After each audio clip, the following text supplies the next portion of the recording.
மாலா ஒரு பழைய வீட்டை வீடியோ எடுக்க சென்றாள். அந்த வீடு 20 வருடங்களாக பூட்டப்பட்டிருந்தது. அவள் கேமராவை ஆன் செய்து உள்ளே சென்றபோது சுவரில் பழைய குடும்ப புகைப்படங்கள் இருந்தன. அதில் ஒன்றில் ஒரு சிறுமி மட்டும் கருப்பு மார்க்கரால் அழிக்கப்பட்டிருந்தாள். யார் இது என்று மாலா மெதுவாக சொன்னாள். அதே நேரத்தில் மேல் மாடியில் கதவு அணையும் சத்தம் கேட்டது. பயந்தாலும் அவள் மேலே சென்றாள். அங்கே தூசி படிந்த ஒரு அறை மட்டும் திறந்திருந்தது.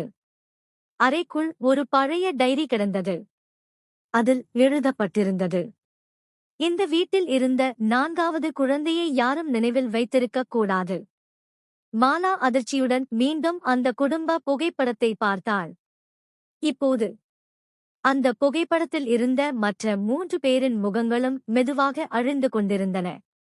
அந்த நேரத்தில் அவள் பின்னால் ஒரு சிறுமியின் குரல் கேட்டது.